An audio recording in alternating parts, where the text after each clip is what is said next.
கடைசி காலத்தில் வாழ்கிற நாம் எந்தவித காரியத்திற்கும் வாழ்க்கையில் முதலிடம் கொடுக்காமல் கர்த்தருக்கே நாம் வாழ்க்கையை முதலிடமாக வைக்க வேண்டும். எந்த காரியத்தை குறித்தும் வாழ்க்கையில் முதலிடமாக வைக்காமல் நாம் கர்த்தருக்கே வாழ்க்கையில் முதலிடமாக வைக்க வேண்டும். முதலிடமாக நாம் எதை நேசிக்கிறோமோ அதுவே நமக்கு தெய்வமா இருக்கிறது. உலக காரியங்கள் நமக்கு முதலிடமாக இருந்தால் அது நமக்கு தெய்வம் என்ற பொருளாகும். அப்படி இருக்கக்கூடாது. கர்த்தரே நம் தெய்வம். அவரையே நாம் வணங்க வேண்டும். அவருடைய சித்தத்தின்படி வாழ வேண்டும். அவருடைய வழிநடத்தலின்படி வாழ வேண்டும். அவரே ஆதியும் அந்தமுமாய் இருக்கிறார். நம்முடைய பிறப்பும் நம்முடைய முடிவும் அவருடைய திருக்கரங்களில் இருக்கிறது. நாம் வாழ்கிற வாழ்க்கையும் அவருடைய திருக்கரங்களில் இருக்கிறது. அதை புரிந்து கொண்டு நம்மை படைத்தவரும் அவரே, நித்திய ஜீவனுக்குள் நம்மை சேர்ப்பவரும் அவரே, நரகாக்கினைக்கு அனுப்ப வேண்டும் என்றாலும் அதுவும் அவருடைய விருப்பமே. அவருடைய வல்லமை என்னவென்று புரிந்து கொண்டு சர்வ வல்லமையுள்ள தேவன் என்பதை நாம் உணர்ந்து கொண்டு வாழ வேண்டும். கர்த்தர் நல்லவர், மிகவும் நல்லவர். நம்முடைய பிதாவாகிய தேவனுடைய அன்பும் ஆண்டவராகிய இயேசு கிறிஸ்துவின் கிருபையும் சமாதானமும் உங்கள் அனைவரோடும் கூட என்றென்றைக்கும் இருப்பதாக. தலைப்பு: நான் உன்னை விட்டு விலகுவதும் இல்லை, உன்னை கைவிடுவதும் இல்லை. நியாயாதிபதிகள் 17ஆம் அதிகாரம் 18ஆம் அதிகாரம். இஸ்ரவேலிலே மீகா என்னும் ஒரு மனிதன் இருந்தார். அந்த மனிதனுடைய தாய் 1100 வெள்ளி காசை வைத்திருந்தார். அப்படி வைத்திருக்கும் போது ஒரு நாள் அது தொலைந்து போனது. அப்பொழுது அந்த பெண், அந்த தாய் சாபம் விட்டார். அந்த பணத்தை யார் எடுத்தார்களோ அவர்களுக்கு தீங்கு நேரிட வேண்டும் என்று சாபம் கொடுத்தார். இப்படி நடந்து முடிந்த பின்பு அந்த வீட்டில் அந்த தாயின் மகனான மீகா வந்து தன் தாயிடம் நோக்கி, நீங்கள் பணம் திருடு போனது என்று சொன்னீர்களே, அதை திருடியவர்களை சாபம் விட்டீர்களே, அந்த பணத்தை எடுத்தது நான் தான். மீகா தன் தாயிடம் சொல்லுகிறார். அதை கேட்டதும் அந்த பெண், மகனே, நீ கர்த்தரால் ஆசீர்வதிக்கப்பட்டவன் என்று ஆசீர்வதிக்கிறார். அதாவது ஏற்கனவே சாபம் விட்டு விட்டோம், அதனால் பிள்ளைக்கு சாபம் வந்துவிடக் கூடாது என்று ஆசீர்வதிக்கிறார். இப்படியாக இந்த சம்பவம் நடக்கிறது. அதன் பின்பு அந்த மகன் அந்த பணத்தை எடுத்து தன் தாயிடம் கொடுத்து, இந்த பணத்தை நீங்களே வைத்துக் கொள்ளுங்கள் என்று சொல்லுகிறார். அப்படி இருக்க அந்த தாய், இல்லை, நீயே வைத்துக்கொள் என்று சொல்லுகிறார். மீண்டுமாக மீகா, எனக்கு வேண்டாம், நீங்களே வைத்துக் கொள்ளுங்கள் என்று தன் தாயிடம் கொடுத்து விடுகிறார். அப்படி அந்த பணத்தை 1100 வெள்ளிக்காசை எடுத்து அதில் 200 வெள்ளிக்காசை மட்டும் எடுத்து அந்த தாய் வார்க்கப்பட்ட விக்கிரகத்தையும் வெட்டப்பட்ட சொரூபத்தையும் செய்து வைக்கிறார் தன் வீட்டில். அது ஒரு தனி அறை அமைத்து அது வைக்கிறார்கள். அதன் பின்பாக ஒரு ஏபோத்தையும் செய்து வைக்கிறார்கள். இப்படி எல்லாவற்றையும் செய்து வைத்துவிட்டு மீகாவை அந்த வீட்டில் வைக்கிறார்கள், ஆசாரியனாக, அதை பாதுகாக்கிறவர்களாக. அதாவது இப்படிப்பட்ட சிலைகளை செய்து அவர்கள் வணங்க தொடங்கி இருக்கிறார்கள். இந்த மாதிரி, அதாவது ஆசரிப்பு கூடாரம் இல்லாத ஒரு சூழ்நிலையில், ஆசரிப்பு கூடாரத்திற்கு செல்ல முடியாத நிலையில் இவர்கள் இப்படி தானாகவே ஒரு சுரூபத்தையும் ஒரு விக்கிரகத்தையும் செய்து வணங்க தொடங்கி இருக்கிறார்கள். இந்த காலகட்டத்தை கவனிக்கும் போது வேதத்தில் 6ஆம் வசனத்தில் சொல்லப்பட்டிருக்கிறது, இப்பொழுது இஸ்ரவேலர்கள் அவர்களை வழிநடத்த ஆள் இல்லாமல், எந்த தீர்க்கதரிசி இல்லை, நியாயாதிபதி இல்லை, ராஜா இல்லை, தங்கள் மனப்போன போக்கின்படி அவரவர் வாழ்கிறார்கள். அப்படிப்பட்ட காலத்தில் தான் இது நடக்கிறது. இப்படி தங்களுக்கு தாங்களே ஒரு தெய்வத்தை உண்டு பண்ணி, ஒரு சிலையை உண்டு பண்ணி அதை தெய்வம் என்று வணங்க தொடங்கி, அங்கு விசேஷமாக ஒரு அறையை ஒதுக்கி அதை வழிபாடெல்லாம் நடத்தி இருக்கிறார்கள். இப்படியெல்லாம் செய்திருக்கிறார்கள் சிலையை வைத்து. இப்படி இருக்கும்போது பெத்லகேம் ஊரிலிருந்து ஒரு லேவியன், ஒரு வாலிபன் ஒருவன் பிழைப்பதற்காக எப்ராயிம் தேசத்தை நோக்கி வருகிறார். மீகா எப்ராயிம் தேசத்து மனுஷன். அப்படி இருக்க அந்த பெத்லகேமிலிருந்து வருகிற அந்த லேவியன் வாலிபன் ஒருவன் நேராக வந்து இந்த வீட்டை, மீகாவின் வீட்டிற்கு வந்து சேருகிறார். அங்கு வந்து சேர்ந்த பின்பு நீ யார், என்ன என்று அந்த மீகா விசாரிக்கிறார். அப்படி விசாரிக்கும் போது அந்த லேவியன் சொல்லுகிறதாவது, நான் எங்கேயாவது போய் தங்கி பிழைத்துக் கொள்ளலாம் என்று வந்திருக்கிறேன் என்று சொல்லுகிறார். அதை கேட்டதும் மீகா, நீ எங்கேயும் போக வேண்டாம், எங்களோடு இருந்து எங்கள் வீட்டில் இருந்து எங்களுக்கு ஆசாரியனாய் இரு. லேவியராய் இருக்கிறாய், நீ ஆசாரியனாய் இரு என்று சொல்லுகிறார். அப்படியே ஆகட்டும் என்று சொல்லுகிறார். அந்த லேவியனுக்கு அந்த லேவியருக்கு வருடத்தில் 10 வெள்ளி காசும் மாற்று வஸ்திரங்களும் நான் தருகிறேன். எங்களோடு இருந்து ஆசாரிய பணியை செய் என்று சொல்லுகிறார். இதை கேட்டு அந்த ஆசாரியன் ஒத்துக்கொள்ளுகிறார். லேவியரான ஆசாரியர் ஒத்துக்கொண்டு விக்கிரக ஆராதனை செய்வதற்கு ஒப்புக்கொண்டு தன் பிழைப்புக்காக விக்கிரக ஆராதனையை தொடங்குகிறார். லேவியர்கள் கர்த்தருடைய வார்த்தையை அறிந்தவர்கள், யாதொரு விக்கிரகத்தின் சொரூபத்தையும் உண்டாக்க கூடாது என்று சொல்லி இருந்தும் எல்லாம் அறிந்திருந்தும் விக்கிரக ஆராதனையை தொடங்கி வைக்கிறார். இப்படியாக இந்த சம்பவம் நடக்கிறது. இது விக்கிரக ஆராதனையின் துவக்கமாய் இருக்கிறது. இந்த இடத்தில் நாம் கவனிக்க வேண்டிய காரியம், ஒரு குடும்பத்தில் ஒருவர் வழி நடத்த நல்லபடியாக பெரியவர்கள் வழிநடத்தலின்படி வாழ வேண்டும். அப்பொழுதே அந்த குடும்பம் சிறந்ததாக இருக்கும். பெரியவர்கள் வழிநடத்த வேண்டியவர்கள் பொறுப்பாக வழிநடத்தவில்லை என்றாலும், அல்லது பிள்ளைகள் அந்த குடும்பத்தின் பெற்றோர்களை மதிக்கவில்லை என்றாலும் அந்த குடும்பம் மிகவும் கஷ்டப்படும். முடிவு கொஞ்சம் கஷ்டமானதாக தான் இருக்கும். பெற்றோர்கள் பிள்ளைகளை சரியாக வழிநடத்த வேண்டும். பிள்ளைகளும் பெற்றோருக்கு கீழ்ப்படிந்து நடக்க வேண்டும். எல்லோரும் கர்த்தருடைய ஆவியால் வழிநடத்தப்பட்டாலே அன்றி வேறு வழியில் சமாதானமான வாழ்விற்கு வழி இல்லை. கர்த்தருடைய ஆவியானவரே நம்மை வாழ வைக்கிறவராய் இருக்கிறார். கர்த்தருடைய ஆவியானவரின் வழிநடத்துதலோடு இருக்கும் போதே அந்த வாழ்க்கை சமாதானமானதாக இருக்கும். நித்திய ஜீவனையும் கொண்டு போய் நம்மை சேர்க்கும்.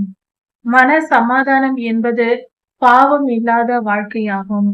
பாவம் இல்லாத பரிசுத்த வாழ்க்கைதான் சமாதானத்தை தரும். பாவம் இருக்கக்கூடாது என்றால் பொல்லாத ஆவிகள் இருக்கக்கூடாது. பொல்லாத ஆவிகள் ஒரு மனிதனுக்குள் அவன் இருதயத்தில் நுழையும் போது, ஒரு மனிதன் பாவம் செய்யும் போது, கர்த்தருடைய வார்த்தையை மீறி தன் வாழ்க்கையை வாழும் போது, அந்த மனிதனுக்குள் பொல்லாத ஆவிகள் ஆளுகை செய்ய தொடங்கும்.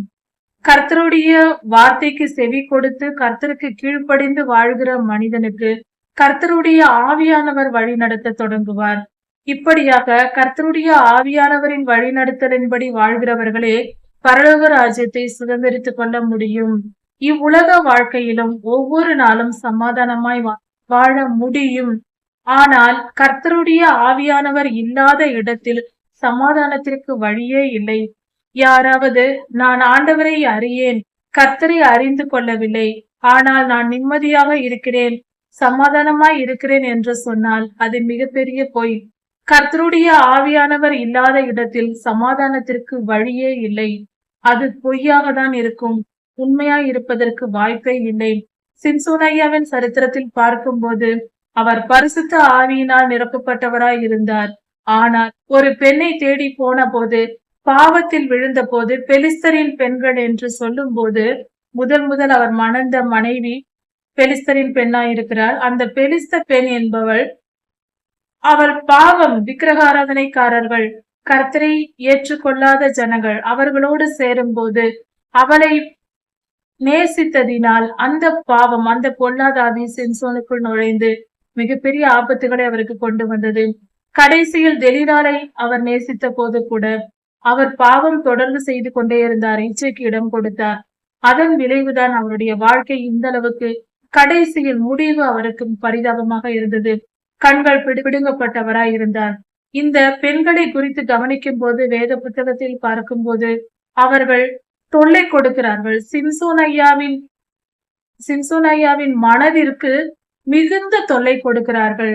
ஒரு பெண் என்பவள் தன் கணவனுக்கு அன்பை கொடுக்க வேண்டும், சமாதானத்தை கொடுக்க வேண்டும், அனுசரணையாய் இருக்க வேண்டும். ஆனால் இந்த பெண்களோ அவருக்கு தொடர்ந்து தொல்லை கொடுத்து, மன உளைச்சலை கொடுத்து, டார்ச்சர் செய்து, மன உளைச்சலை கொடுத்து, அவர் மனதில் இருக்கிற விஷயங்களை பெறுவதிலேயே குறியாக இருந்தார்கள். பணம் சம்பாதிப்பதற்காக ஒருத்தி, பல பயந்து சில பொய் சொன்னால் ஒருத்தி. இப்படியாக அவர் மிகுந்த துன்பத்திற்கு ஆளானார். பொல்லாத ஆவிகளுக்கு இடம் கொடுத்த போது, அவர் பாவத்துக்கு இடம் கொடுத்த போது மன உளைச்சல் தான் அவருக்கு கிடைத்தது. சமாதானம் இல்லை. எத்தனை பெண்களை தேடி போயும் அவரால் சந்தோஷமாக வாழ முடியவில்லை. அவர் வாழ்க்கை மிகுந்த துன்பத்திற்குள்ளானது. அதனால்தான் ஏக்கத்திற்கும் அன்புக்கான ஏங்குகிற ஏக்கமும் பாவமே. அது ஒரு பொல்லாத ஆவியின் சதி. அது அன்பை தேடுவதல்ல, இச்சையை தேடுவது. அன்பு என்றால் என்ன என்று புரிந்து கொள்ள வேண்டும். அன்பு என்பது கனிவான பேசுவது அல்ல. ஆசையாக பேசுவது அன்பு அல்ல. அது அல்ல. அன்பு என்றால் என்ன என்பதை 1 கொரிந்தியர் 13ஆம் அதிகாரத்தில் இருக்கிறது.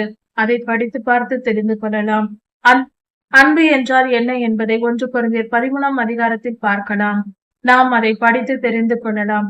கர்த்தருடைய வார்த்தையை தியானித்து அவரை நேசித்து முழுமையாய் கர்த்தரை நேசிக்க வேண்டும். எந்த உலக பொருட்களுக்கும் அடிமையாக கூடாது. எந்த விஷயங்களுக்கும் அடிமையாக கூடாது. படிப்புக்கு அடிமையாக கூடாது. நன்றாக படிக்க வேண்டும். நல்ல படிப்புகள் உயர்ந்த நிலை வரைக்கும் படிக்க வேண்டும். ஆனால் படிப்பு விக்கிரகமாக்க கூடாது.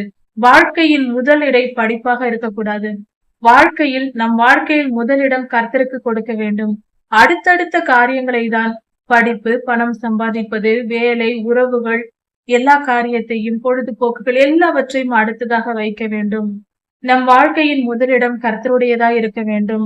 இந்த வேத பகுதியில் மீகா தயாரித்த உருவாக்கி வைத்த வெட்டப்பட்ட சொரூபமும் வார்க்கப்பட்ட விக்கிரகமும் அவர்களுக்கு வாழ்க்கையில் முதலிடம் ஆகியது. இதன் பின்பாக அந்த மீகா பட்ட பாடு மிக பெரியதாய் இருக்கிறது. அதை ஆராய்ந்து பார்த்தால் முடியாது. மீகா அவ்வளவு பெரிய துன்பத்திற்கு ஆளாகிறார். இப்படியாக வாழ்க்கை மிகவும் போராட்டம் உள்ளதாக இருக்கிறது. அதனால் நாம் மிகவும் அன்பானவர். நாமும் அதற்கு அவருடைய அன்பை பெற தகுதியுள்ளவர்களாய் மாறுவோம். அவரை நேசிப்போம். அவருக்கு கீழ்ப்படிவோம். பொய்யான அன்பு, கர்த்தரை நேசிக்கிறேன் என்பதன் பொருள் உண்மையாக நாம் கர்த்தரை நேசித்தால் அவருக்கு கீழ்ப்படிய வேண்டும் என்று வேதம் சொல்லுகிறது. என்னிடத்தில் அன்பு கூர்ந்து என் கட்டளைகளை கைக்கொள்கிறவர்களுக்கு நான் 1000 தலைமுறை வரைக்கும் இரக்கம் செய்கிறவராய் இருக்கிறேன் என்று கர்த்தர் சொல்லியிருக்கிறார்.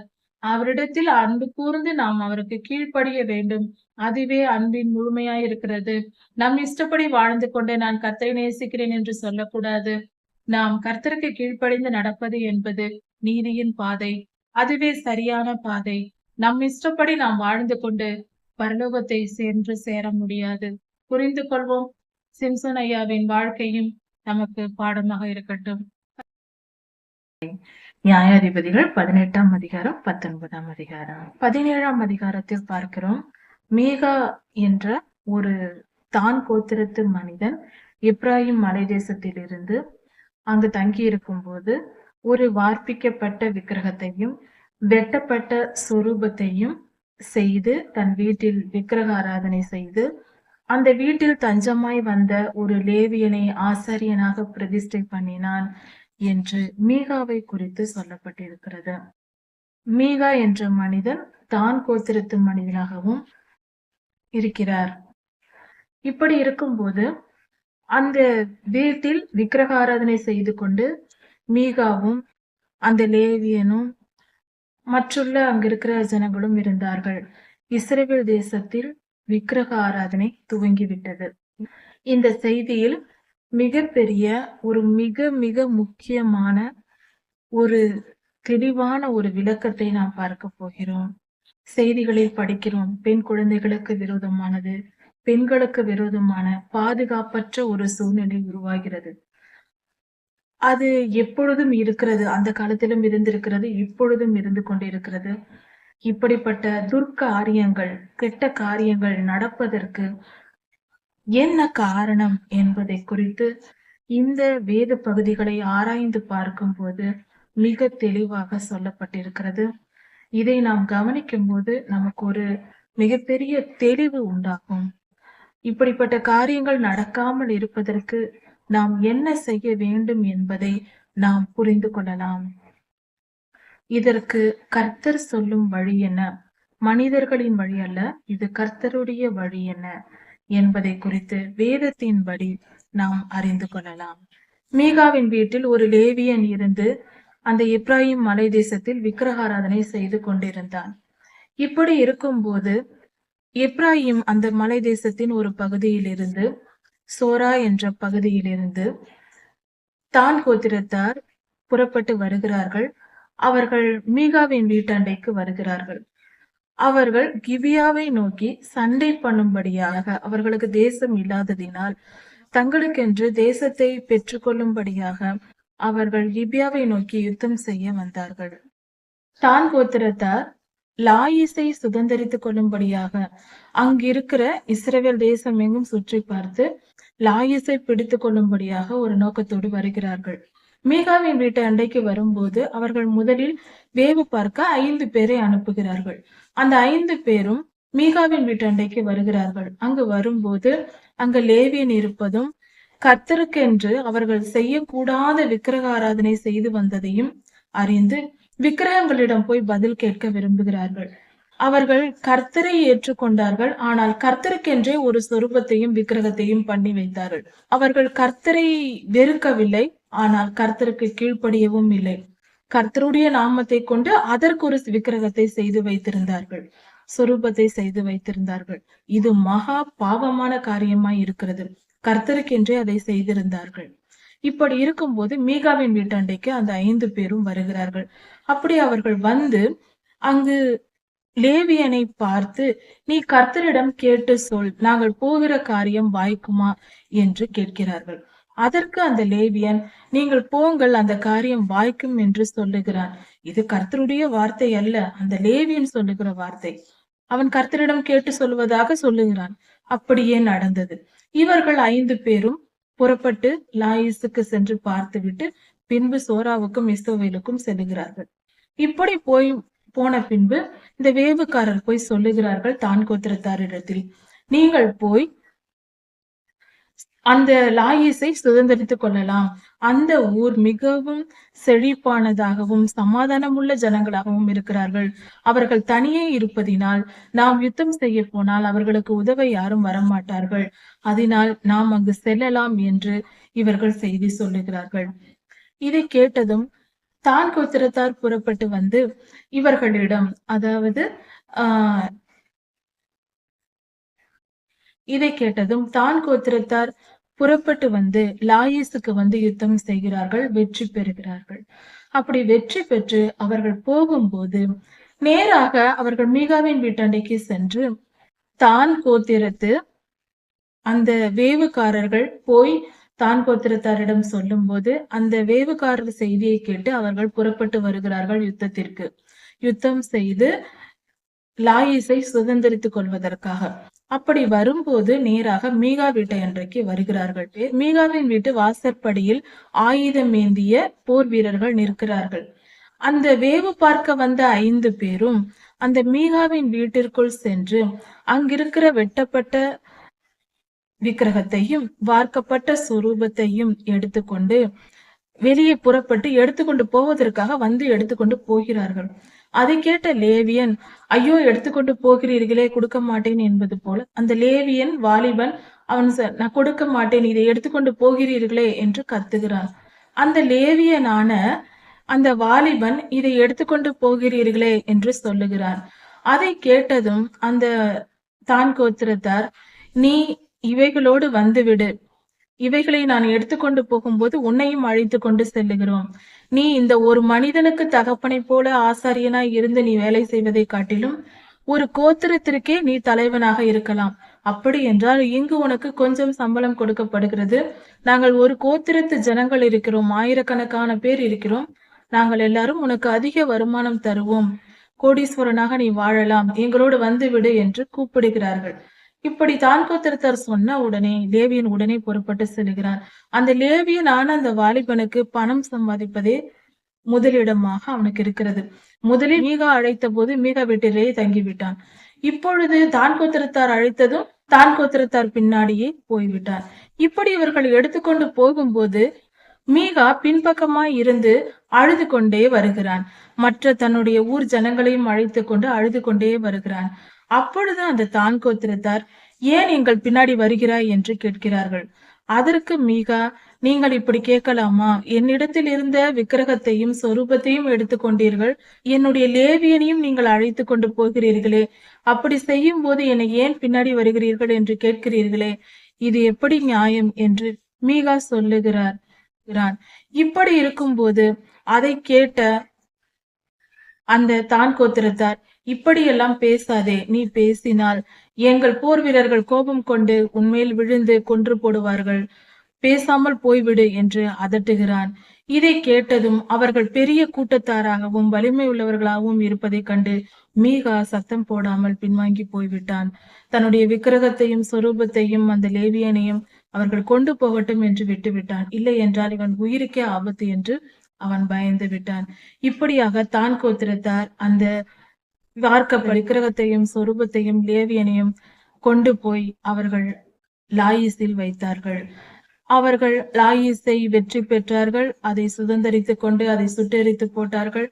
பின்பு அது தனிமையான இடமாக இருப்பதைக் கண்டு அந்த இடத்தை பட்டணங்களை கட்டி இவர்கள் குடியிருந்தார்கள். லாயிஸில் தான் கோத்திரம் அங்கேயே நிரந்தரமாக இருக்க தொடங்கியது. அப்பொழுது அந்த இடத்திற்கு லாயிஸ் என்ற பெயரை மாற்றி தான் என்று பெயர் வைத்தார்கள். இஸ்ரவேல் புத்திரரில் ஒருவரான தங்களுடைய பிதாவான தானின் பெயரை அதற்கு சூட்டினார்கள். அங்கு விக்கிரக ஆராதனை செய்து வந்தார்கள்.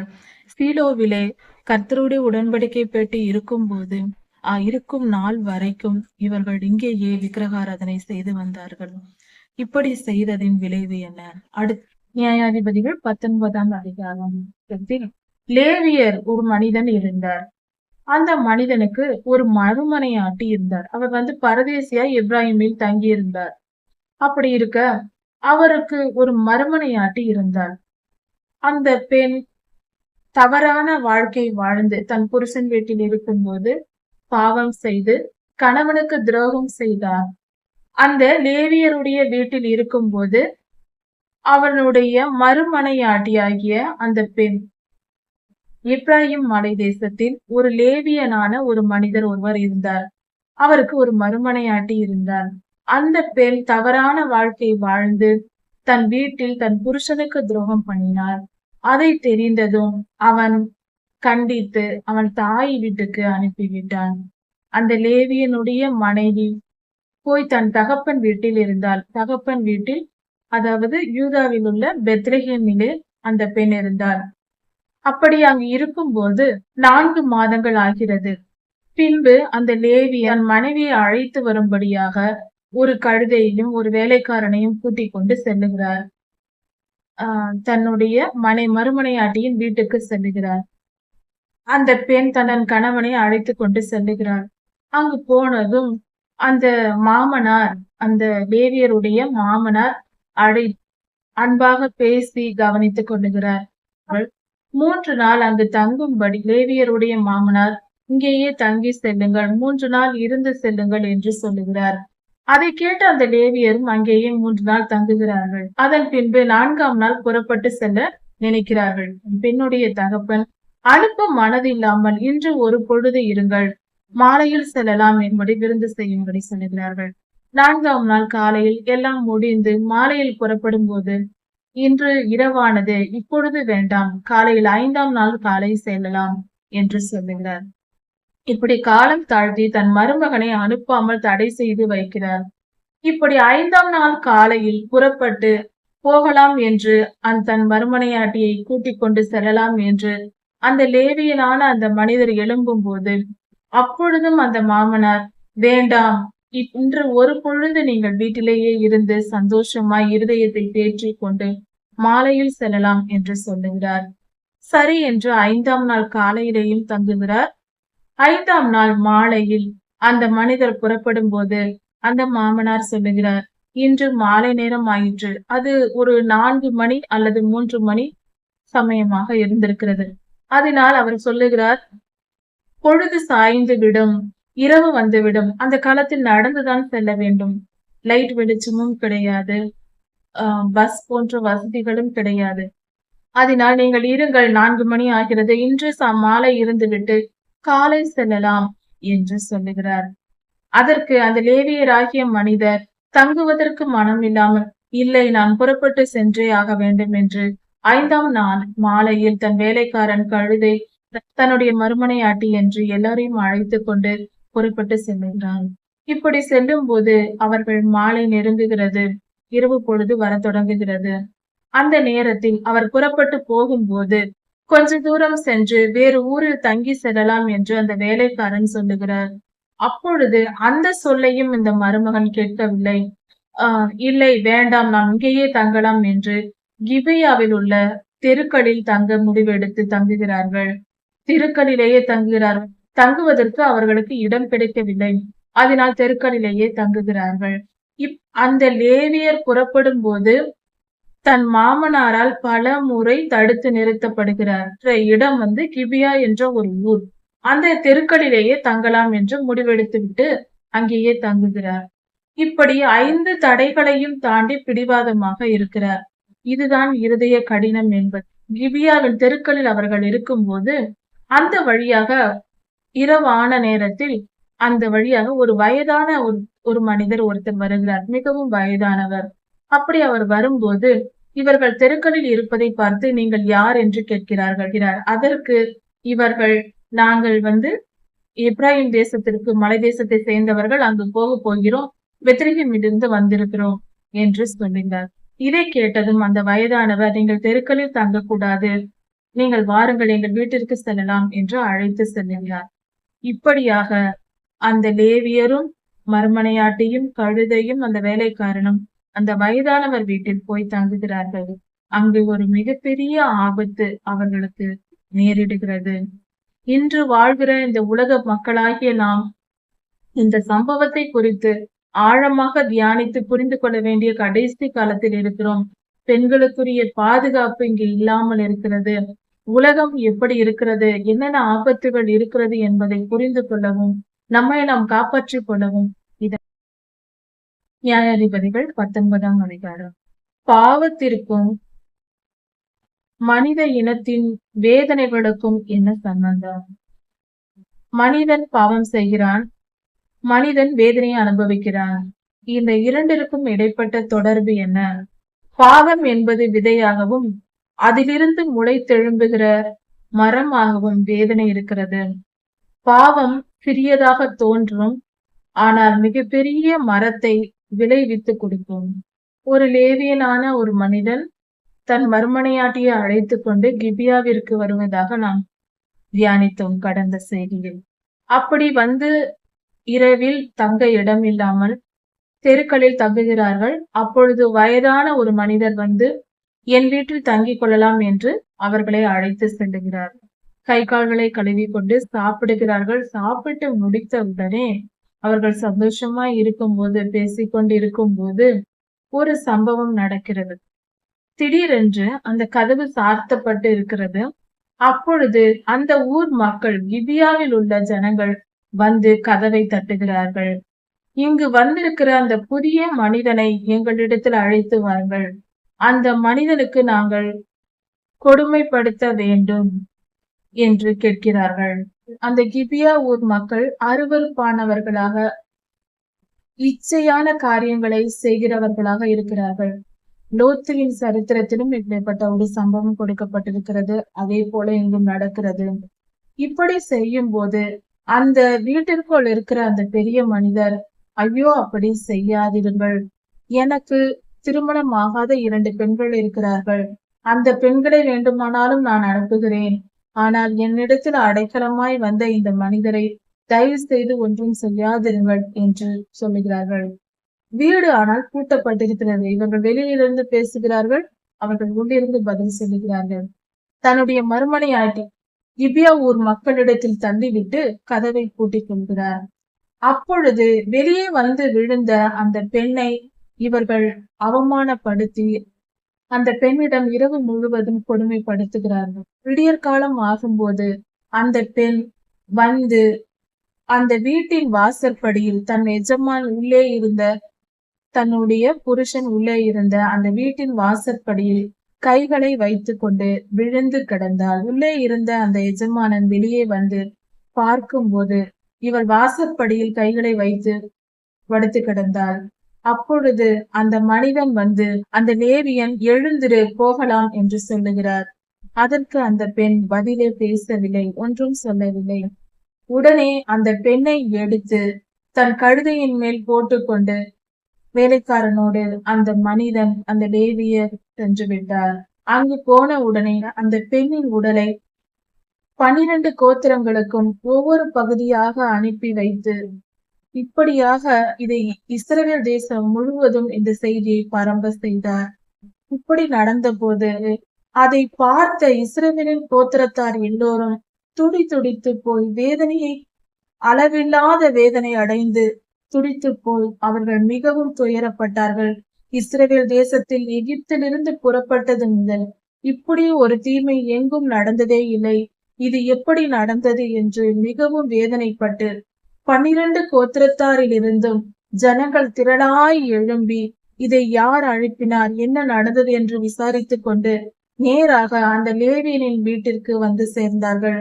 அந்த லேவிய மனிதன் எழும்பி நின்று சொன்னார், ஏன் இப்படி செய்தீர் என்று கேட்டதற்கு, என் மறுமனையாட்டிக்கு கிபியாவின் ஊரில் உள்ள ஜனங்கள் இப்படி செய்திருக்கிறார்கள் என்று சொன்னார். இதை கேட்டதும் இஸ்ரவேல் கோத்திரத்தார் ஒருவரும் பின்வாங்கி போகக்கூடாது.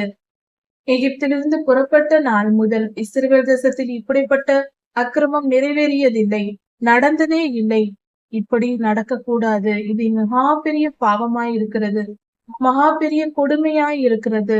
இப்படி ஒரு சம்பவம் நடந்ததை நாம் சும்மா விடக்கூடாது என்று சொல்லி எல்லோரும் ஒரே மனதோடு புறப்பட்டு இந்த கிபியாவிற்கு ஒரு காரியத்தை நாம் செய்ய வேண்டும் என்று தங்கள் தேசத்தில் உள்ள எல்லா ஜனங்களையும் தங்கள் சேனைகளையும் யுத்த வீரர்களையும் எல்லாரையும் அழைத்து கொண்டு கிபியாவிற்கு செல்லுகிறார்கள்.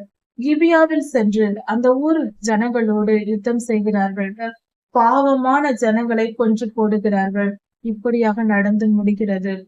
மீகா எப்ராயிம் மலை தேசத்தில் விக்கிரக ஆராதனை செய்த துவங்கி வைத்த மனிதன். அப்படி இருக்கும்போது அதே எப்ராயிம் மலை தேசத்தில் தான் இந்த தீமையும் நிறைவேறி இருக்கிறது. நாம் இந்த வேத பகுதிகளை ஆராய்ந்து பார்க்கும்போது ஒன்றை கவனமாக புரிந்து கொள்ள வேண்டும். எப்ராயிம் மலை தேசத்தில் தான் மீகா சிலை செய்தது, விக்கிரக ஆராதனை, சொரூபம் இதையெல்லாம் செய்தது. அதே இடத்தில் அதற்கு உடந்தையாய் இருந்தது லேவியனான ஒரு வாலிபன். இங்கு 19ஆம் அதிகாரத்தை கவனிக்கும் போது இங்கு ஒரு லேவியனுக்கு தான் இப்படிப்பட்ட அந்த மறுமனை ஆட்டியின் கொடுமை நடக்கிறது. அந்த பெண்ணுக்கு கொடுமை நடக்கிறது. அந்த பெண் ஒரு கற்புள்ள ஒரு நல்ல பெண் அல்ல என்பதும் சொல்லப்பட்டிருக்கிறது. கர்த்தர் அநீதி உள்ளவர் அல்ல.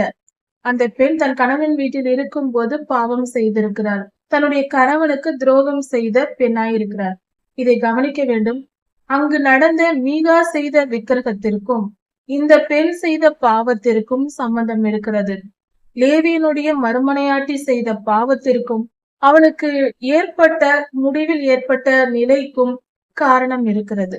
இது என்னவென்றால், ஒரு லேவியனுக்கு மனைவியான அந்த பெண் ஒழுக்கம் உள்ளவளாக கற்புள்ள ஸ்திரீயாக அவள் வாழ வேண்டும். அது கர்த்தர் நமக்கு கொடுத்திருக்கிற கட்டளையாக இருக்கிறது. அப்படி இருக்கும்போது அந்த பெண் பாவம் செய்திருக்கிறார். இது முதல் தவறு. அடுத்தது இதற்கும் முந்தைய தவறு என்று சொல்லும் போது மீகா செய்த சிலையும் செரூபமுமே அதற்கு லேவியனான ஒருவனை உடந்தையாய் இருப்பது. கர்த்தர் லேவியர்களை ஆசாரியர்களாக கர்த்தருடைய சன்னதியில் நின்று பணிவிடை செய்கிறவர்களாக உங்களுடைய சொத்தே நான் தான் என்று சொல்லியிருக்கிறார். ஆனால் இந்த இடத்தில் கர்த்தரை சொத்தாக நம்முடைய சுதந்திரமாக நினைக்க வேண்டிய லேவியன் கர்த்தரை நம்பாமல் மீகாவின் சிலைகளையும் சொரூபத்தையும் நம்பி மீகாவின் வீட்டில் இருக்கிறான். பின்பு அந்த லாயிசின் மக்களோடு தான் கோத்திரத்தாரோடு செல்லுகிறான்.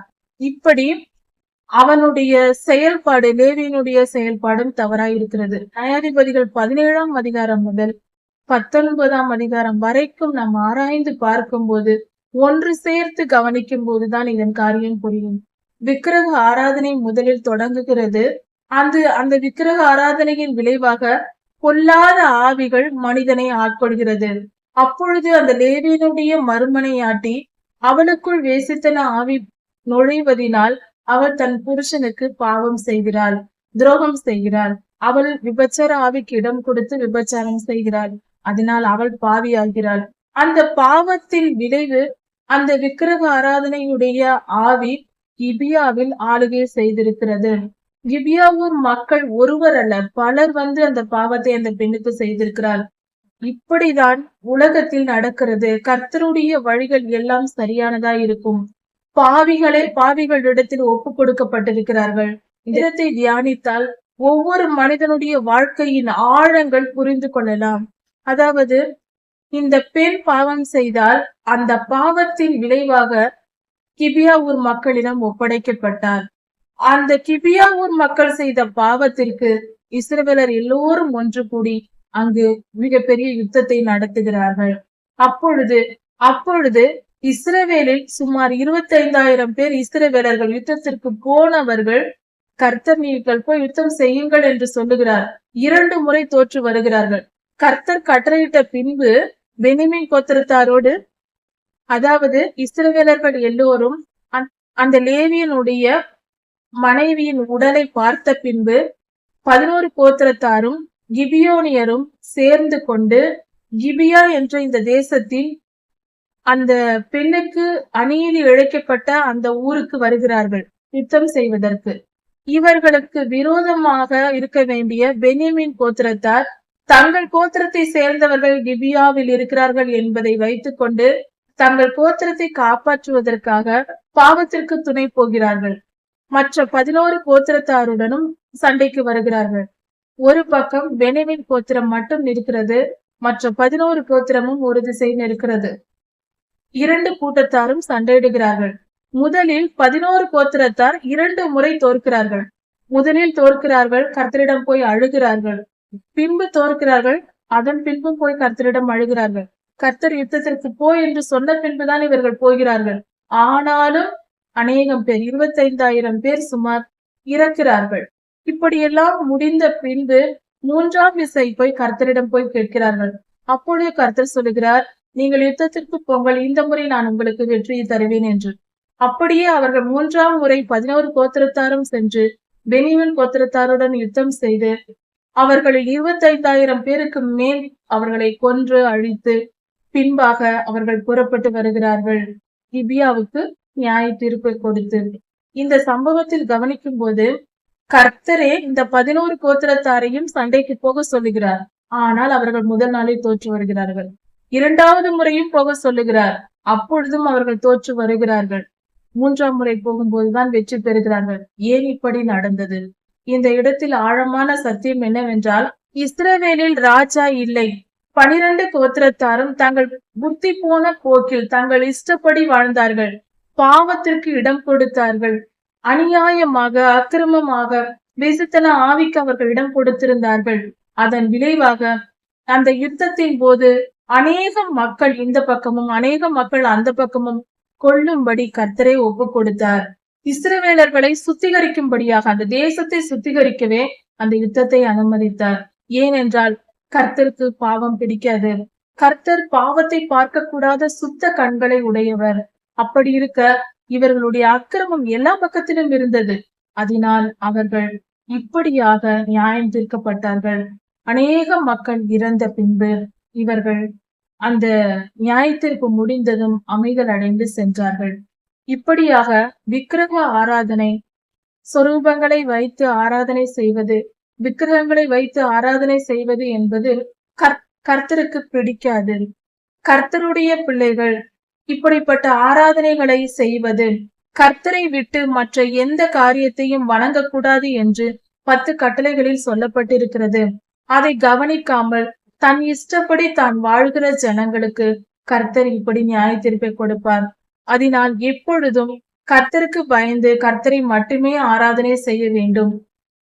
உயிரற்ற ஒரு பொருளை ஒரு மனிதன் ஆராதனை செய்யும் போது அதை தெய்வமாக வழிபட்டால் பொல்லாத சாத்தான் அந்த பொருளுக்குள் நுழைந்து கொள்வான். அவன் தன்னை வணங்குவதாக ஏற்படுத்தி கொள்வான். என்னைத்தான் அவர்கள் வணங்குகிறார்கள் என்று அந்த பொருளுக்குள் நுழைந்து கொள்வான். இப்படியாக அந்த ஆவி உயிரற்ற பொருளில் இருந்து அதை வணங்குகிற எல்லா மனிதர்களுக்குள்ளும் நுழைகிறது. இப்படிதான் மீகா வீட்டில் இருந்த அந்த சொரூபமும் அந்த விக்கிரகமும் அதற்குள் சாத்தான் நுழைந்ததினால் அதை வணங்கிய இஸ்ரவேல் தேசம் முழுவதும் இருந்த ஜனங்களை போய் தாக்கிற்று. அதனால் அவர்கள் பாவம் செய்தார்கள். அதில் கிபியா ஊர் மக்களும் உண்டு. அந்த பாவத்தின் நிமித்தம் அவர்கள் அதிகமாய் இச்சை கொண்டு அந்த ஆவிக்கு, பொல்லாத வேசித்தன ஆவிக்கு இடம் கொடுத்ததினால் இப்படிப்பட்ட காரியங்கள் நடந்தது. இதிலிருந்து நாம் புரிந்து கொள்ள வேண்டிய காரியம், கர்த்தருக்கு விரோதமாக வாயை திறக்க கூடாது. இப்படி இவர்கள் யுத்தத்திற்கு புறப்பட்டு வருவதற்கு முன்பே 11 கோத்திரத்தாரும் சத்தியம் பண்ணியிருந்தார்கள், பென்யமீன் கோத்திரத்திற்கு பெண் கொடுக்க கூடாது என்று. இப்படிப்பட்ட நிலையில் அவர்களுக்கு பெண் கொடுக்க முடியாத நிலை இவர்களுக்கு ஏற்பட்டது. ஆயினும் தங்கள் சகோதரர்களான பென்யமீன் கோத்திரத்தார் அழிந்து போகாதபடிக்கு அவர்களை காப்பதற்காக அவர்கள் தங்கள் பெண்களை தாங்களே கொடுக்காமல் தங்கள் பெண்களை இது அவர்களையே கொள்ளையிட்டுக் கொள்ளும்படி சொன்னார்கள். தாங்களே தங்கள் பெண்களை பென்யமீன் கோத்திரத்திற்கு திருமணம் செய்து கொடுக்க கூடாது, ஏனென்றால் அவர்கள் சத்தியம் பண்ணி விட்டார்கள், அது பாவமாய் இருக்கிறது, மீறக்கூடாது. ஏனென்றால் பென்யமீனரின் வம்சம் அழிந்து போகக்கூடாது என்ற நல்ல எண்ணத்தில் சொன்னார்கள். கர்த்தர் ஆளுகை செய்ய வேண்டும் வாழ்க்கை, நம் இஷ்டப்படி வாழ்கிற வாழ்க்கை அது அழிவுக்கு கொண்டு போய்விடும். இதற்கு இஸ்ரவேலரின் இந்த சரித்திரமே சாட்சியாய் இருக்கிறது. ரூத் 1ஆம் அதிகாரம்.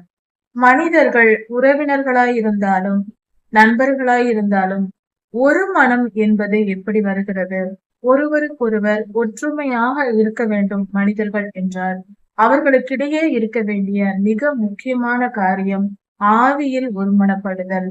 அதாவது இருவர் பரிசுத்த ஆவியினால் நிரப்பப்பட்டிருந்தால் அவர்கள் இருவரும் ஒற்றுமையாக இருக்க முடியும். பொல்லாத ஆவிகளால் பிடிக்கப்பட்டவர்களாய் இருந்தால் ஒற்றுமை என்பது இருக்காது. ஒருவர் பாவம் செய்தாலும் அவர்களுக்குள் பொல்லாத ஆவியின் ஆளுகை இருந்தாலும் இந்த இடத்தில் ஒற்றுமை என்பது இருக்காது.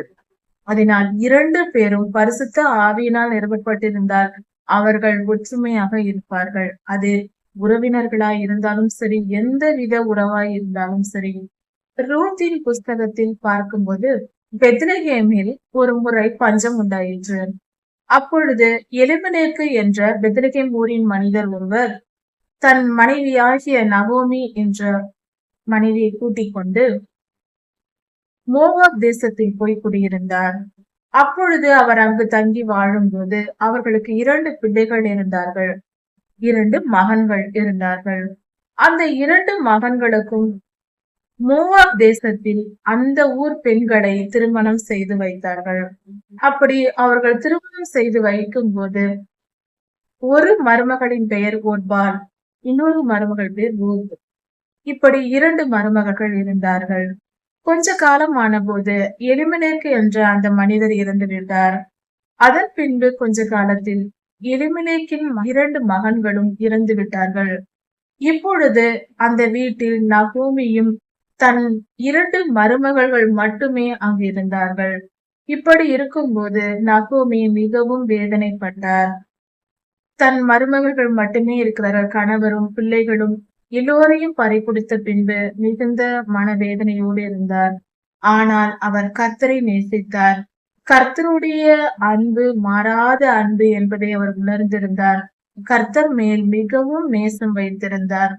தன் பிள்ளைகள் இறந்த பின்பும் தன் கணவர் இறந்த பின்பும் கூட கர்த்தரையே நம்பி கர்த்தரிடத்தில் விசுவாசமாக பரிசுத்த ஆவியால் நிரப்பப்பட்டவராக அவர் வாழ்ந்து வந்தார். அதாவது பரிசுத்தமான வாழ்க்கை வாழ்ந்து வந்தார். இப்படி இருக்கும்போது பெத்லகேமிலே நன்கு செழிப்பு உண்டாயிருக்கிறது, மழை பெய்து மீண்டுமாக பூமி செழித்திருக்கிறது என்ற செய்தி நகோமிக்கு வந்து கிடைத்தது. உடனே அந்த தாயார் நகோமி தன் 2 மருமகள்களையும் அழைத்து கொண்டு பெத்லகேமுக்கு புறப்பட்டார். அப்படி போகும்போது வழியில் அவர் கொஞ்சம் யோசித்தார். அந்த 2 பெண்களையும் அழைத்து, பெண்களே, என் மகள்களே, நீங்கள் எனக்கு மகள்களை போன்றவர்கள். அதாவது இந்த 2 மருமகள்களும் திருமணமாகி 10 வருடங்கள் நகோமியோடு வாழ்ந்திருக்கிறார்கள், மாமியாரோடு கணவரோடு வாழ்ந்திருக்கிறார்கள். இப்படி இருக்கிற நிலையில் அவர்களுக்கு பிள்ளை இல்லாதிருந்திருக்கிறது. இப்படிப்பட்ட சூழ்நிலையில்தான் அவர்கள் பெத்லகேமுக்கு புறப்பட்டு போகிறார்கள். இந்த நிலையில் நகோமி தன் 2 மருமகள்களையும் அழைத்து, நீங்கள் மீண்டுமாக உங்கள் தேசமாகிய மோவாபுக்கு போங்கள், உங்கள் பெற்றோர்களோடு சேர்ந்து வாழுங்கள், நீங்கள் மீண்டும் திருமணம் செய்து கொண்டு நல்லபடியாக வாழுங்கள், கர்த்தர் உங்களை ஆசீர்வதிப்பார் என்று ஆசீர்வதிக்கிறார். அப்பொழுது அந்த 2 மருமகள்களும் நாங்கள் உங்களை விட்டு போக மாட்டோம் என்று சொல்லுகிறார்கள். இதை கேட்டதும் அந்த தாயை போல நேசித்த மாமியாராகிய நகோமி சொல்லுகிறார், இல்லையம்மா, நீங்கள் செல்லுங்கள் என்று அன்பாக கூறுகிறார்.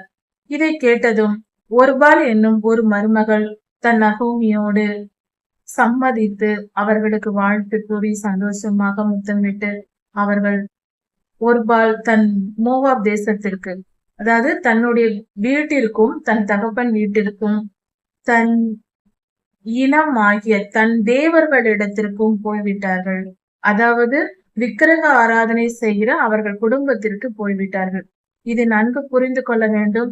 நகோமியை மட்டும் விட்டு போகவில்லை, விக்கிரக ஆராதனைக்கு கர்த்தரை விட்டு போய்விட்ட அந்த ஒரு மருமகளா இருக்கிறார். இன்னொரு மருமகளான ரூத் தன் மாமியாரையும் ஒரு வார்த்தை சொல்லுகிறார் நகோமியோடு, உங்கள் உறவினர் என் உறவினர், உங்கள் தேவன் என் தேவன். ரூத் சொல்லுகிறார் தன் மாமியாரை நோக்கி, உங்கள் உறவினர் என் உறவினர், உங்கள் தேவன் என் தேவன், நான் உங்களை விட்டு பிரிய மாட்டேன். இனி மரணத்தை தவிர உங்களையும் என்னையும் வேறு எதுவும் பிரிக்காது என்று ரூத் சொல்லுகிறார். இது எவ்வளவு அருமையான ஒரு வார்த்தையாக இருக்கிறது. ஒரு எவ்வளவு நல்ல மருமகளுக்கு உதாரணமாக ரூத் அருமையான வார்த்தைகள். இது அவ்வளவு உணர்ச்சி பூர்வமான வார்த்தைகள். இதை கேட்டதும் நகோமி அதன் பின்பு உங்கள் பெற்றோரிடத்திற்கு செல் என்று சொல்லவே இல்லை. அதன் பின்பு தன்னுடனேயே நகோமி வைத்துக் கொண்டார். இருவரும் மோவாபை விட்டு அவர்கள் பாதி வழியில் நடந்து வரும்போதுதான் இந்த காரியம் நடக்கிறது. பின்பு அவர்கள் பெத்லஹேமுக்கு சென்று விட்டார்கள். பெத்லஹேமுக்கு போன பின்பு அங்கு தங்குகிறார்கள். அங்கிருந்தவர்கள் எல்லோரும் நகோமி மீண்டும் வந்ததை கண்டு சந்தோஷப்பட்டு நகோமி நகோமி என்று அழைக்கிறார்கள். அதற்கு நகோமி, என்னை நகோமி என்று அழைக்காதீர்கள், மாறாள் என்று சொல்லுங்கள் என்று சொல்லுகிறார்கள். நகோமி என்றால் இனிமையானவள் என்று பொருள். நான் என் கணவரையும் என் பிள்ளைகளையும் இழந்து வந்திருக்கிறேன், நிறைவாக சென்றேன், எல்லாம் இழந்து வந்திருக்கிறேன், என்னை ஏன் இனிமையானவள் என்று அழைக்கிறீர்கள்? மாறாள் என்றால் கசப்பு என்று பொருள். அதனால் என்னை மாறாள் என்று அழையுங்கள் என்று சொல்லுகிறார். இப்படியாக அவர் வேதனையில் இருந்தார் என்பது இந்த இடத்தில் வெளிப்படுகிறது. கணவரையும் பிள்ளைகளையும் இழந்த வேதனை அவருக்குள் இருந்தது. நகோமிக்குள் இப்படியாக இந்த சம்பவம் நடந்தது. நகோமியும் ரூத்தும் அங்கேயே தங்கினார்கள். இவர்கள் தனிமையாக சென்றிருக்கிறார்கள், ஏழையாக இருக்கிறார்கள். இப்படி நகோமியும் ரூத்தும் இருவருமாக பெத்லஹேமுக்கு வந்து சேர்ந்து அங்கே தங்க தொடங்குகிறார்கள். இதில் நாம் ஒரு அறிந்து கொள்ள வேண்டிய, இவர்களுடைய வாழ்க்கையில் இவர்களுடைய உறவில் நாம் தெரிந்து கொள்ள வேண்டிய மிக முக்கியமான காரியங்கள் சிலவற்றை கவனிப்போம். பொதுவாக எல்லோரும் ரூத்தை போல மருமகள் வேண்டும் என்று பொதுவாக சொல்வதுண்டு. அப்படி விரும்புவார்கள், இருதயத்தில் விரும்புவதுண்டு. அதே போல நகோமியை போல மாமியாராக நாம் இருக்க வேண்டும் என்றும் எல்லா பெண்களும் கற்றுக்கொள்ள வேண்டியது மிகவும் அவசியம். பெரியோர்கள், நகோமியை போன்ற பெரியவர்கள் தங்கள் மருமக்களிடம் காட்ட வேண்டிய அன்பு, வழி நடத்துதல் போன்ற காரியங்களை செய்யும் போது அவர்களை விட சிறியவர்களான மருமகள் அதை பார்த்து அவர்கள் வழி நடந்து வருவார்கள். இப்படி இருக்கும்போது பெரியவர்கள் முன்னோடியா இருக்க வேண்டியது அவசியமா இருக்கிறது. ஆனாலும் சில விதிவிலக்குகள் இருக்கலாம். இருந்தாலும் இயல்பாகவே இருவர் மனமும் ஒருமனப்படுதல் என்பது முதலில் நல்லவர்களாக இருக்க வேண்டும். நல்ல சிந்தனை, நல்ல குணம் உடையவர்களாக இருக்க வேண்டும். எந்தவித ஒரு மனிதன் கெட்டவனாகவும் நல்லவனாகவும் இருப்பதற்கு அடிப்படையில் அவர்களிடத்தில் அன்பு கூறுகிற இருதயம் இருக்க வேண்டும். அன்பு செலுத்துகிற மனப்பாங்கு இருக்க வேண்டும். எல்லோரிடத்திலும் அன்பு காட்டக்கூடிய இருதயம் சிறு பிள்ளைகளாய் இருக்கும் போதே அவர்களுக்கு இருந்தால் அவர்கள் மிக சிறந்தவர்களாக, நல்லவர்களாக இருப்பார்கள். அவர்கள் பெரியோர்களான பின்பும் கூட. இந்த இடத்தில் நகோமியும் நல்லவராக இருக்கிறார், ரூத்தும் நல்லவராக இருக்கிறார். இரண்டு பேர்களின் அன்புக்குரிய இருதயங்கள் கர்த்தரால் இணைக்கப்பட்டிருக்கிறது. இவர்கள் ஒன்றிணைவதற்கு காரணம் நற்குணங்கள் இருவருக்கும் இருந்தது. அதே போல கர்த்தருடைய ஆவியானவரும் முதல் காரணம். எப்படிப்பட்ட நல்லவர்களாய் இருந்தாலும் அவர்கள் அந்நிய தேவர்களை வணங்குகிறவர்களாக இருந்தால், பொல்லாத ஆவிகளின் வழி நடத்துதலினால் பொறாமைப்படுவது, ஒருவருக்கொருவர் தீங்கு செய்வது, போட்டி மனப்பான்மை போன்ற காரியங்களினால் அவர்கள் விழுந்து போவார்கள். நற்குணங்கள் அவர்களை விட்டு விலகி போய்விடும். கர்த்தருடைய ஆவியானவரை பெற்றிருந்தால் ஒரு தீய குணமுள்ள ஒரு மனிதனும் பரிசுத்தவானாக மாறுவான். அதனால் நாம் யாரை தெய்வமாய் ஏற்றுக்கொண்டு வாழ்கிறோம் என்பதே மிகவும் முக்கியமாய் இருக்கிறது.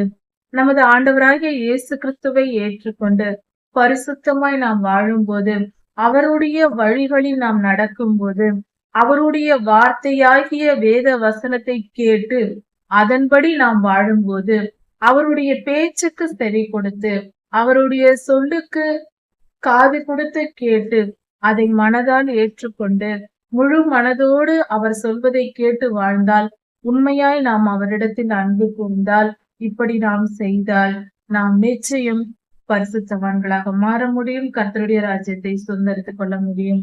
பரிசுத்தம் இல்லாமல் கர்த்தருடைய ராஜ்யத்தை நாம் சேர முடியாது. இந்த உலகம் பரிசுத்தமும் பாவமும் கலந்திருக்கிறது. ஆனால் பரலோகம் அப்படி அல்ல. பரிசுத்தவான்களுக்கு மட்டுமே அங்கு இடம் உண்டு.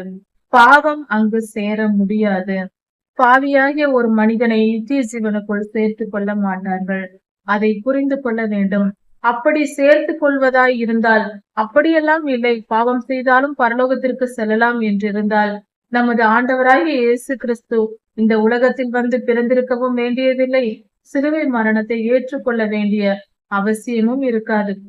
எப்படி நீங்கள் வாழ்ந்தாலும் நான் உங்களை ஏற்றுக்கொள்கிறேன் என்று ஒரு சட்டம் இருந்தால், அவர் ஏன் இந்த பாவத்தை சுத்திகரிக்க அவர் வரப்போகிறார்? அப்படியே ஏற்றுக்கொள்வதற்கு சரி என்றால் அவர் வரவேண்டிய அவசியமே இல்லை.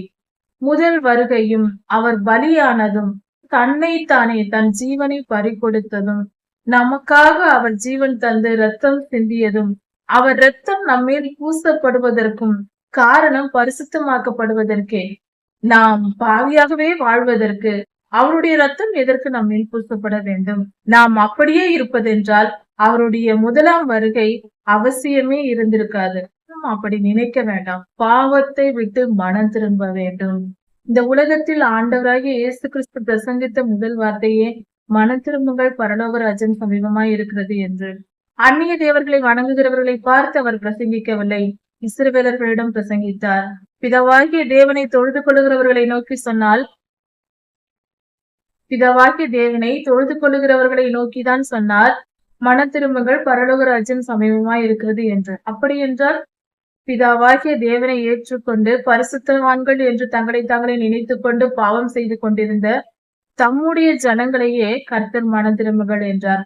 பாவத்தை விட்டு மனம் திரும்புங்கள் என்றார். பாவத்தை விட்டு திரும்ப சொல்லி சொன்னார். அதனால் பாவமில்லாத வாழ்க்கைதான் கர்த்தர் நம்மிடம் எதிர்பார்ப்பது. பாவத்தோடு நான் எப்படி வேண்டுமானாலும் வாழ்வேன் என்று சொல்வதற்காக கர்த்தர் இங்கு வரவில்லை. அதை புரிந்து கொள்வோம். கர்த்தருடைய உபதேசங்களும் அவருடைய முதலாம் வருகையும் அவருடைய சிலுவை மரணமும் நம்மை சுத்திகரிப்பதற்காகவே, பரிசுத்தவான்களாக்கி பரலோகத்திற்கு எடுத்துக் கொள்வதற்கே ஒழிய நாம் எப்படி வேண்டுமானாலும் வாழலாம் என்பதற்கு, நம்மை பாவத்திலேயே இருந்துவிட்டு வாருங்கள் என்று சொல்வதற்கு அவர் வரவே இல்லை. இதை நன்கு புரிந்து கொள்ள வேண்டும். கொஞ்சம் சிந்தித்து பார்ப்போம். அதை யோசித்து புரிந்து கொள்வோம். இங்கு நகோமியும் ரூத் சொன்ன ஒரு வார்த்தை மிகவும் மிகவும் வேத வசனத்தில் பொன் எழுத்துக்களால் எழுதப்பட்டிருக்கிறது. அது என்னவென்றால், உம்முடைய தேவன் என்னுடைய தேவன் என்று சொல்லப்பட்டிருக்கிறது. இது எவ்வளவு ஆழமான வார்த்தை! ரூத் முதலில் நேசித்தது கர்த்தரை. கர்த்தரை நேசித்ததின் நிமித்தம் தன் தாயை போல தன் மாமியாரை நினைக்க முடிந்தது. அந்த அன்பின் ஊற்று உள்ளத்தில் வந்தது. நமது தேவனாகிய கர்த்தருடைய அன்பின் ஊற்று ரூத்திற்குள் வந்தது. அது நிமித்தம் தன் மாமியாராய் இருந்தாலும் தன் மாமியாரை தாயை போல நேசித்தார். அவருக்கு தானே குழந்தை பெற்றுக் கொடுத்து தன் தாயாகவே கடைசி வரை வைத்து பராமரித்தார். இப்படி இருக்கும் போது அதுதான் சிறந்த வாழ்க்கை, அதுதான் கர்த்தருடைய வழி. அதை புரிந்து கொள்வோம். நகோமியும் ரூத்தும் ஒன்றிணைந்ததற்கு காரணம், அவர்கள் இருவரும் கர்த்தரை நேசித்தார்கள், கர்த்தருடைய பிள்ளைகளாய் இருந்தார்கள். அதுவே காரணம். நாம் எந்த அளவுக்கு கர்த்தரை நெருங்குகிறோமோ அந்த அளவுக்கு பிறரை மன்னிக்க முடியும், உறவுகளில் பலப்பட முடியும். முக்கியமான காரியம், நகோமியும் மிக சிறந்தவரே, அதையும் புரிந்து கொள்ள வேண்டும். கர்த்தர் உங்களை ஆசீர்வதிப்பாராக. இதன் தொடர்ச்சியை அடுத்த செய்தியில் பார்க்கலாம். மாரநாதா.